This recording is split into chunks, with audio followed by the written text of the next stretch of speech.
What's up, guys? Tevy here with a brand new playthrough for you guys. This time we're going to continue on with the Crash Bandicoot series.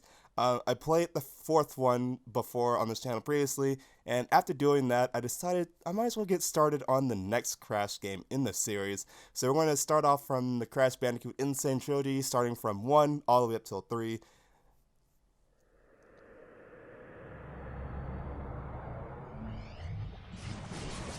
ACTIVISION presents a smashing blast from the past, developed by Vicarious Visions. Okay, so as it was, I'm sorry, I like hearing this part, so I always stop. It's Crash Bandicoot! Especially this introduction part where they go through the machine and then like their turn from their like original to the latest model of it.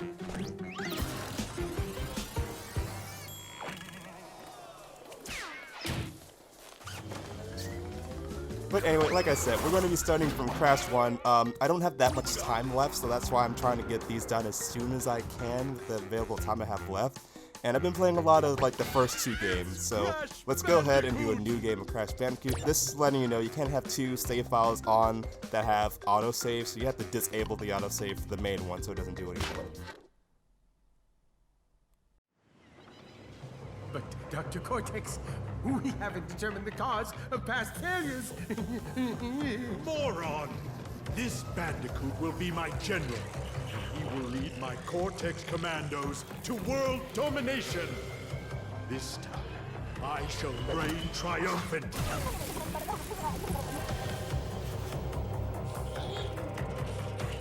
We are closer than ever before. Quickly, into the vortex. Dr. Cortex, the vortex is not ready. We have no idea what it could do.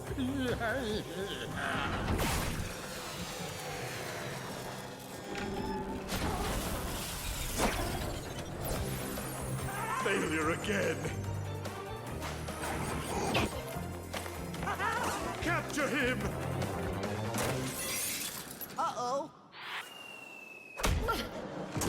Prepare the female Bandicoot.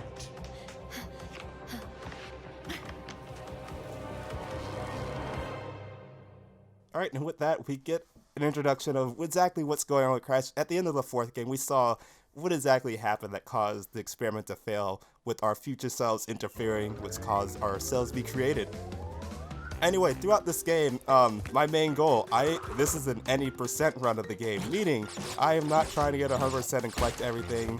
Half the times while I'm playing this game, I do try to get everything, and then after a short while of constantly dying, I just say, forget it, I'm not all about that, and I'm going to move on. Anyway, like standard Crash Bandicoot controls, the X button is to jump, triangle is to open up your inventory or the menu. If you hold X longer, you'll jump higher. And then the square button, of course, is to spin. And since this is the very first game, we don't have the dash feature available to us, which I've gotten so used to. So it's always hard to adjust playing like the newer ones first and then going back to the original and not having that feature. So yeah, as you can see, this very first level, I do collect all the crates just because it's very simple. It's the very first level, and it's not going to have any requirements that you need to meet in order to actually get all the crates in the level. So you can easily get all of them throughout your first try doing this. For the most part, as always, Aku Aku is our savior over here, meaning that whenever we have him, we can take a hit without dying. When you collect 3 Aku Aku masks, then you become invincible for a set period amount of time, and you can basically run through enemies. That's pretty much it, honestly. Like, if you collect 100 Wampa fruit, you get extra life. Turtles, normally you have to jump on them in order to defeat them. And over here, I should have gone like the right pathway first, because if you go down the right one and try to walk back, there's going to be a long gap that you can't reach to get through. So you need to go around the other way first in order to get to it. So as you can see, I'm going to just come back around here just because I know how to get all of them, and I can. Anyway, as I was playing this game, at the very end of the series, I do plan on having a death tracker for you guys, because throughout this game, like, this shouldn't be, well, I guess I shouldn't say it shouldn't be. it's not going to be like a big representation of my skill at playing this game, because while I played this game originally, you know, I died plenty of times because I was not used to it, and after playing Crash 4 and gotten a bit more practice with it, I came back to this game and I did extremely well, better than I really thought I could, so yeah. Oh, of course, I should also mention too, in order to get the gems, not only do you have to break all the crates in the level, you have to do it without dying too. So it's easy for first level, but as they progress, they become a little bit more harder to avoid the obstacles and enemies in your way, and then certain levels will require you to actually have a certain gem, certain color gem with you in order to actually complete the level to get the rest of the boxes hidden in them. So yeah, so anyway, like I was saying, this is a post-commentary series, so what you're seeing right now is me recording the footage beforehand and then me talking over it at a later point, just because for this game, as I noticed with the original Crash 4 that I played, it was a lot more difficult for me to play well and talk at the same time, so I opted for this method of recording because I felt like it would be a bit more pleasurable to see, because when I'm able to focus, I do a lot better at the game. However, I do lack when it comes to talking and commentary because of that focus. So that's why I'm going to do it this way instead, and to save me time. Because sometimes you just want to play a game, just chill out, relax, and just be chill. Also, while you're invincible, those rolling stones won't hurt you, so you can easily just walk over there and those just do a little thing for you. And as you see over here, there's an outline over here. You need to have a certain color gem, I think it's the blue one, in order to make that platform appear so you can reach the upper area that will contain the other crates in this level that you can miss in order to get the gem for it. I think at a later point in time, I am going to try to get all the gems and whatnot, just so I can show you guys, you know, the 100% ending or whatnot. Or actually, no, in this game, there is no 100% ending. It's just going to be the exact same. It's only from like 2 and onwards where you actually get a different cutscene. Actually, no, that's not true. If you do collect all of the clear gems through here, you will unlock a different ending.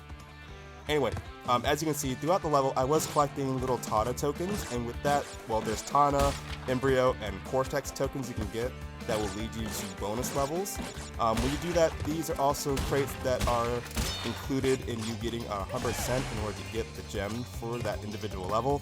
For the most part, I do attempt to do all of these, and the reason why I do this, even if I fail it, I keep doing it until I get it right. You guys will only see the successful attempt. For the most part, it's not that difficult to do them. But anyway, the reason why I do that, because it also acts as a checkpoint.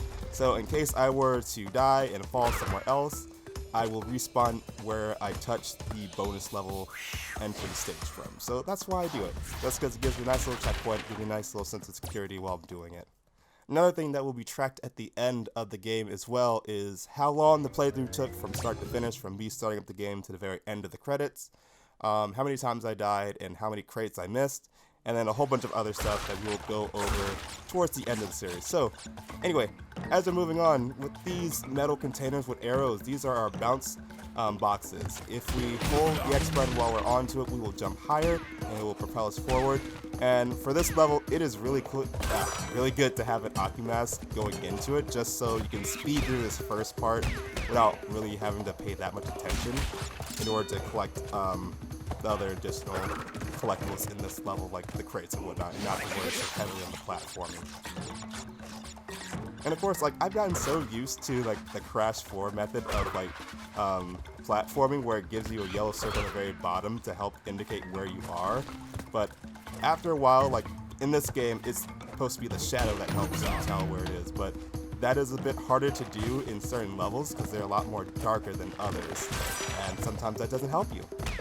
And thankfully, since I have the mask, I can speed through those guys with the shields. They're really annoying to deal with, especially later on in the game, because if you don't jump over them at the right time, they will essentially just push you back to try to knock you into the bottomless pit that's behind you. And what you want to do is jump over them enough, like beforehand, so that they put their shield upward so you land on top of it, and then just spin them to get rid of them. Anyway, we're at another bonus stage. Exclamation mark boxes, you need to make sure you hit those beforehand so they can make the other invisible crates appear before you finish the level. And those bouncy crates, the regular colored ones with the arrow pointing upwards, you need to destroy those too once you're done using them. Because otherwise, if you leave them alone, they won't count as you destroying them for the crate total. So pretty much just destroy everything you see. It helps. And in this stage, it's another one of those ones where you need another gem in order to actually get the rest of the remaining crates in the level in order to get all of them. So, yep, there goes more to add to the total of crates I missed. And that's unfortunate. It's really unfortunate. While I was playing through this game, I was deeply, deeply surprised with how well I did this first episode, though. Later on, I do start to rack up the deaths, especially in Hog Wild. That one, oh my god, that one. I have not died that many times in such a long while playing this game that I severely got mad. And you know what, it wasn't because like I was like bad at the game. It was all because I was trying to get all the crates in that level, and it was so difficult for this one part. I just said, forget it. It doesn't matter. I don't need to do this. And I just kept on going about my business and left it alone. So yeah, these boulder chasing levels where you're trying to run away from this before it can kill you, these ones are actually particularly fun too. However, it does get stressful when it comes to the open chasm-like sections where it just comes out of nowhere and you have to like split react and like in order to get through it, because otherwise like I feel good whenever I see myself play it or whenever like I am playing it and I'm like nailing all these jumps, but at the time of like while you're doing it, it's stressful because it's like, where is it going to come out of nowhere, and how high should I jump, how far should I jump in order to actually make the next platform, and it's hard sometimes, and it stresses me out. But thankfully we did well enough to get a gem in that one. I do believe while you're going through, if you don't hit the crates while you're running like I did, I think the boulder will still crush it, and it will still count for you getting it anyway, so I think that one will be an easy one for you to get 100% on, as long as you get the crates that are in between the middle parts. And of course, there's an optimism very back here. Remember to get that one, since it's part of the crate total too.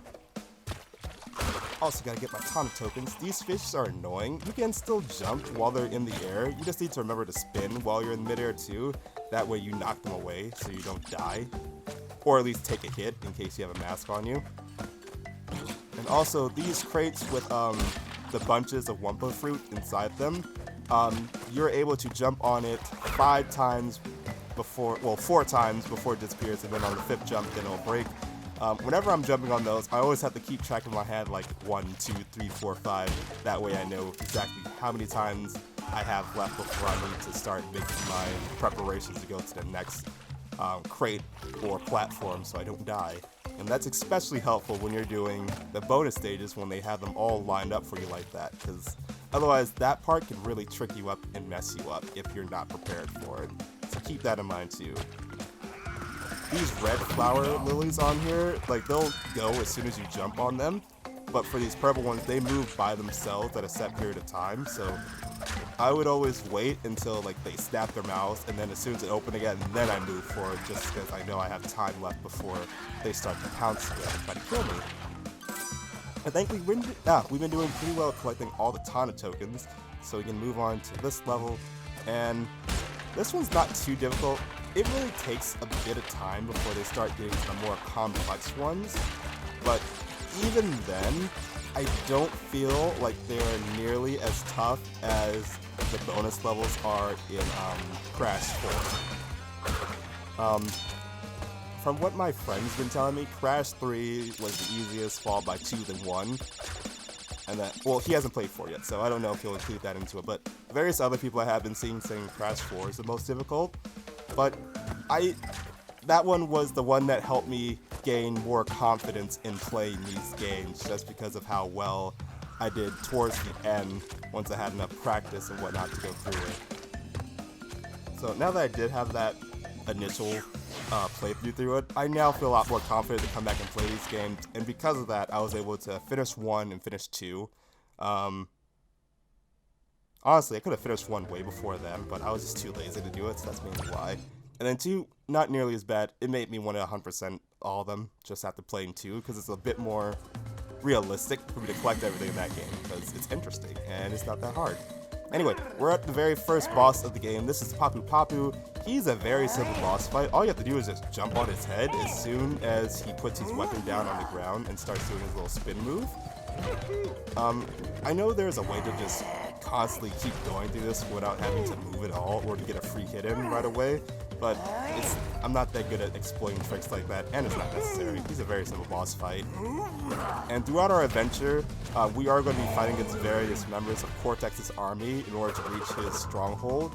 However, Papu Papu is not a part of that army at all. He has no association with Cortex at all. In fact, when I was reading the wiki, just so I can get a little bit more information on this, the reason why Papu Papu got into a conversation with Crash is because Crash broke into his hut and woke him up during a nap, and that pissed him off.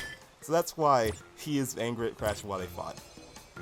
Anyway, down here that they added in the Insane Trilogy is Coco's Time Machine, so that way you're able to play the game as Coco. However, there are certain levels where Coco is not able to participate in, such as boss fights and levels that include Crash riding on one of the animals. She's not allowed to do any of those stages.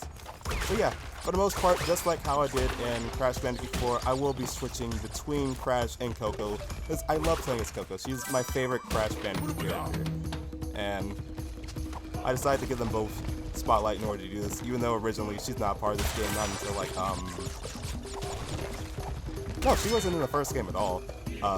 She didn't show up until the second one, where like she's the one who tells Crash to like go on this adventure to get herself a battery. Well, no, not really tells him to go on the adventure, or like orders him to go get her a battery for a laptop. But she was pretty much the one that moved Crash along with the story and whatnot to actually get started.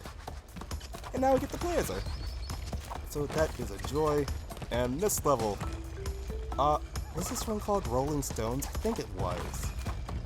This is another one of those levels where you need to get one of the colored gems in order to unlock a path to go to the other area of this level to get the remaining crates that I'm going to miss here. As for the colored gems, I'm not going to get them all in this playthrough of the game. That will probably have to wait for a bonus video, just because 100% run is not the main goal right now with the time constraints I'm currently under. So that's why these games, like, even though I want to 100% them, I just don't have the leisurely time to do it. And I skipped the bonus level right now, but I am about to die soon, so I go back and do it then. At that point, like, I just don't know why I didn't just go through it and just do it right there and then. I guess it's because, like, I was still processing or still deciding whether or not I was going to do the bonus stages. And at this point, I was like, you know what, I might as well do it. If I don't like it, I'll just stop and not do it. But I do want to hit that checkpoint and get it from them, if I can. So yeah, when I come back over here, I do that. And, I lost track of my topic because I got off point. But like I was saying before, eventually at some point, I will try to 100% these. If I do, obviously, I will try to record it, but I don't want to do all of it just because some levels are more difficult than others, and I don't want to waste your guys' time doing that, and I don't want to shift through a whole bunch of footage that I have to cut out. So, for collecting gems, like the clear ones, that's going to be a no-brainer. Like, I don't have to show that one, since it's just beating the level without dying. Or if it's the colored gems I'll probably end up showing off, because those ones are more important, because you have to beat that level without dying, and, you know, collecting all the boxes too. So those ones I'll probably show off, and then towards the end, I would like to show the additional ending you can get, but that'll be in a bonus video much later on down the line. At some point, I'm going to be doing a whole bunch of bonus videos for the Crash Bandicoot series, just so I can get everything and show it off once I have the time to do so. Right now, honestly, I'm kind of pushing it doing this series, right, or like doing this particular game right now, just because of how uncertain my time, and I died at the same jump yet again. I need to just wait, but thankfully I'm closer than where I was before. After this jump, I just need to like jump on there and then move from here, because these platforms don't fall. That's what I was like worried about the first time I did it. I was like so worried that they were going to fall while I was on top of it, so it's like, Once you jump on it, quickly jump off and move to the next one. But they're not going to fall. They stay stationary. But anyway, like I was saying, I'm pretty much on a time constraint right now just to do these ones. So I want to hurry up and get them done as soon as I can and start uploading them for you guys. But anyway, with that, it's probably going to be a good place to end the video. So thank you guys for watching this episode of Let's Play Crash Bandicoot 1, part of the Insane Trilogy. And as always, let me know your day is going down in the comment section below. If you guys like the video, give the video a like, leave a comment, all those good things I normally say at the end of these videos. And I will see you guys in the next one. So, until then, take care everyone. Also, you can switch between them using the R2 button if you're playing on PlayStation. But yeah, anyway, I'll see you guys later. So take care everyone.